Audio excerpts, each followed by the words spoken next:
भोपाल में city bus के पहिए पिछले 6 दिनों से थमे हुए हैं। शहर की प्रमुख बस कंपनी की हड़ताल से आम जनता बेहद परेशान है। मगर दिलचस्प ये है कि सामान्य सी बात पर बस कंपनी और टिकट कंपनी के बीच हो रही इस खींचतान का असर लोगों पर पड़ रहा है। उधर शासन प्रशासन इस सब से एकदम बेपरवाह है। क्या है ये पूरा मामला और क्यों हो रही है भोपाल की जनता परेशान, देखिए हमारी इस रिपोर्ट में। कहीं भी जाना पड़ता है तो एक घंटे वेट करना पड़ता है। गाड़ी टाइम से मिलती ही नहीं है, जिसके कारण हम लोगों को ना बहुत ज़्यादा सफ़र करना पड़ता है। और ऑटो से जाते हैं तो बहुत ज़्यादा खर्चा हो जाता है। बसें एक घंटा आधा घंटा लेट जाती है।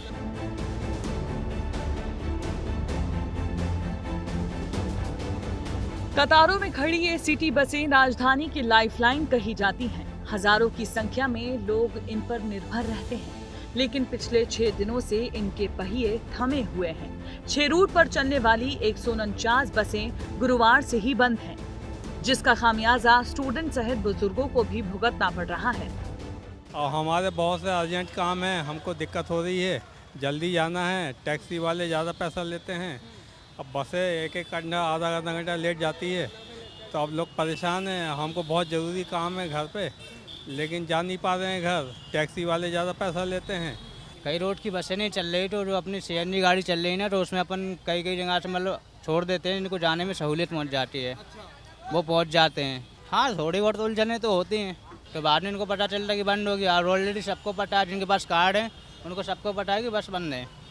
ऑनलाइन एप्लीकेशन का यूज करते हैं, उस पर पता चलता है लोगों को, वो बताते हैं कि उसमें बताते हैं लोकेशन के हिसाब से। स्कूल में पढ़ने वाले बच्चों ने बताया कि उन्होंने स्कूल जाने के लिए चलो ऐप का पास बनवाया था, लेकिन बस न चलने की वजह से उन्हें आने जाने में परेशानियों का सामना करना पड़ रहा है। बसें नहीं चलने से बहुत ज़्यादा प्रॉब्लम्स आ रही। कहीं भी जाना पड़ता है तो एक घंटे वेट करना पड़ता है। उन्होंने आधे रूट की बसेस बंद कर दी हैं, 150 बसेस। इससे अभी मैं घर पहुंचने में भी लेट होता है, और मैं स्टूडेंट हूं तो मुझे बहुत परेशानियां आती कहीं भी जाने में। और ऑटो से जाते हैं तो बहुत ज़्यादा खर्चा हो जाता है। मैं इतनी अफोर्ड कर नहीं पाता हूं इतना खर्चा। अभी बहुत प्रॉब्लम्स आ रही मुझे। मैंने कार्ड भी रिचार्ज कराया था और उसके बाद बंद हो गई, तो मेरा पूरा रिचार्ज भी वेस्ट हो गया। अब उसका पैसा कौन देगा। पिछले 6 दिनों से थमे पहियों की वजह टिकट कलेक्शन है। BCLL और चलो कंपनी के बीच तनातनी इतनी बढ़ गई है कि बस ऑपरेटर को ये कदम उठाना पड़ा है। दरअसल भोपाल में बस के 2 ऑपरेटर हैं, बस ऑपरेटर और टिकट ऑपरेटर। टिकट ऑपरेटर चलो ऐप है। चलो ऐप ने टिकट के रेट कम करने की मांग की। इससे बस ऑपरेटर मां एसोसिएट्स नाराज हो उठा। BCLL और टिकट कलेक्शन करने वाली एजेंसी चलो ऐप के बीच चल रहे विवाद के कारण यात्रियों को परेशानी उठानी पड़ रही है, लेकिन BCLL के जिम्मेदार अफसर इसका समाधान निकालने में अब तक असफल नजर आ रहे हैं। निश्चित तौर पर घाटा भी हो रहा है और कहीं ना कहीं बात भी उसमें ख़राब हो रही है, क्योंकि हमारे जो ऑपरेटर से अनुबंध है उसके आधार पर ही हमको चलना पड़ता है। नहीं ना कहीं अगर हम उससे विपरीत जाते हैं तो वो कोर्ट में जा सकते हैं। उसमें कहीं ना कहीं दिक्कत भी होती है। आने वाले समय में अगर हम नए प्रकार के टेंडर करते हैं तो उसमें अनुबंध को प्राथमिकता के आधार पर तय किया जाएगा। वो अनुबंध ठीक तरीके से बनाए जाएंगे ताकि भविष्य में दिक्कत नहीं आए। अब ये भी जान लीजिए कि कौन कौन से रूट पर बसें नहीं चल रही हैं। बस नंबर 113 ईदगाह हिल से एम्स तक जाने वाली बस नहीं चल रही है। 115 गांधीनगर से अयोध्या नगर तक जाने वाली बस रुकी हुई है। 116 पुतली नगर से बंगरसिया जाने वाली बस भी बंद है। SR8 कोच फैक्ट्री से बैरागढ़ चीशली तक जाने वाली बस नहीं चल रही है।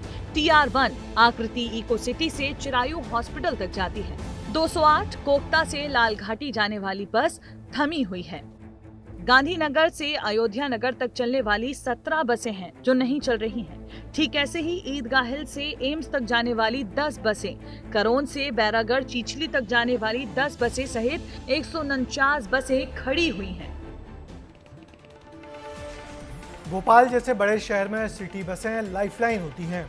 ये आम आदमी का परिवहन का सस्ता साधन होती हैं और इन बसों का लंबे समय से बंद होना समझ से परे है। उम्मीद है जिला प्रशासन बस कंपनी और टिकट कंपनी के बीच का मतभेद सुलझाकर बसों को फिर से शहर की सड़कों पर दौड़ने के लिए सहमति बनाएगा, जिससे आम जनता की मुश्किलें जल्दी से जल्दी दूर हों।